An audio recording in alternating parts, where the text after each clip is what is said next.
ذرا سوچئے، ایک ایسی مقدس کتاب جو صرف یہ نہ کہے کہ مجھ پر ایمان لاؤ، بلکہ خود کو پرکھنے کا، جانچنے کا معیار بھی دے دے۔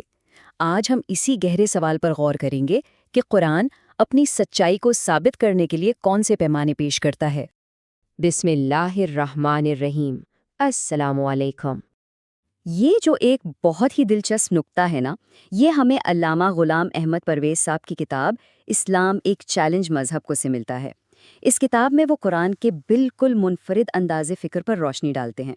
تو سوال یہی پیدا ہوتا ہے کہ ایک کتاب جو خود کو الہامی ہونے کا دعویٰ کرتی ہے، وہ اپنی سچائی کو پرکھنے کے لیے، جانچنے کے لیے کون سے عقلی اور منطقی راستے دکھاتی ہے؟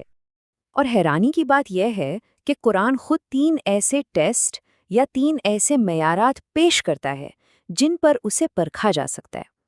اور سب سے اہم بات پتہ ہے کیا ہے؟ کہ یہ معیارات کسی معجزے یا مافوق الفطرت حوالے پر نہیں بلکہ خالصتاً انسانی عقل اور تجربے کی بنیاد پر ہے۔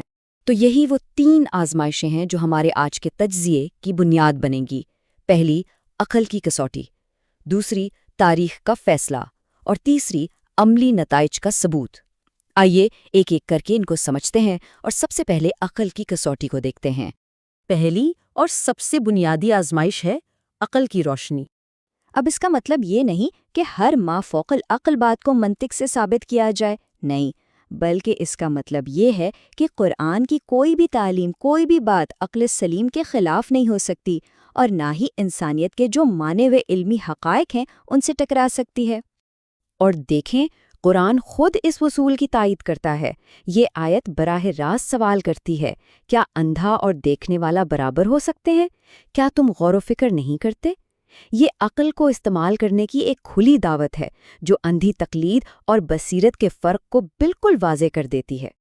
اچھا، عقل کی کسوٹی پر پرکھنے کے بعد قرآن ہمیں دوسری آزمائش کی طرف بلاتا ہے، اور وہ ہے تاریخ کا فیصلہ۔ یہاں تصور یہ ہے کہ تاریخ ایک کھلی عدالت کی طرح ہے۔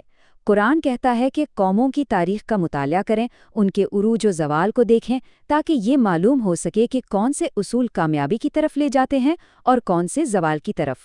یہ آیت تاریخ کو ایک استاد کی حیثیت دیتی ہے۔ یہ ہمیں چیلنج کرتی ہے کہ ماضی کی قوموں کے انجام کو دیکھو، جنہوں نے حق کو جھٹلایا تھا۔ یہ گویا تاریخ کی عدالت میں ایک ثبوت کے طور پر پیش کیا گیا ہے کہ الہی قوانین کو نظر انداز کرنے کا نتیجہ کیا ہوتا ہے۔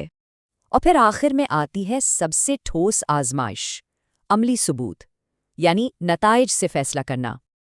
دیکھیں، سیدھی سی بات ہے، کسی بھی نظریے کا سب سے بڑا ثبوت اس کے نتائج ہوتے ہیں۔ قرآن کی تعلیمات نے اپنے پہلے ماننے والوں میں ایک ناقابل یقین تبدیلی پیدا کی۔ وہ لوگ جو خود غرض اور منتشر تھے، ایک متحد، خوددار اور بلند کردار قوم میں ڈھل گئے۔ ان کی بدلتی ہوئی زندگیاں ہی اس تعلیم کی سچائی کا سب سے بڑا جیتا جاگتا ثبوت تھی۔ اور یہ آیت تو ایک کھلا چیلنج پیش کرتی ہے، تم اپنے طریقے پر عمل کرو، میں اپنے طریقے پر عمل کرتا ہوں، جلد ہی تم جان لو گے کہ بہتر انجام کس کا ہوتا ہے۔ یہ نتائج کی بنیاد پر فیصلہ کرنے کی ایک بہت ہی پراعتماد دعوت ہے۔ تو ان تینوں آزمائشوں کا خلاصہ کیا ہے؟ یہ ہمیں ایمان کی ایک ایسی تعریف کی طرف لے جاتا ہے جو صرف مان لینے پر نہیں بلکہ سمجھ اور بصیرت پر مبنی ہے۔ قرآن خود جہالت اور علم کے درمیان فرق کو واضح کرنے کے لیے بڑی زبردست استعارے استعمال کرتا ہے۔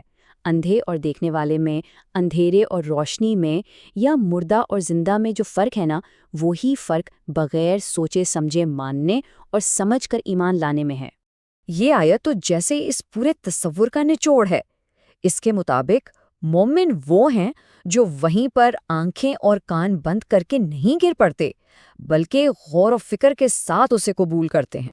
علامہ پرویز کے تجزیے کے مطابق یہی ہے حقیقی ایمان کی روح، ایک ایسا ایمان جو سوال کرنے، پرکھنے اور سمجھنے کے سفر سے گزر کر دل میں اترتا ہے، نہ کہ وہ ایمان جو آنکھیں بند کر کے بس قبول کر لیا جائے۔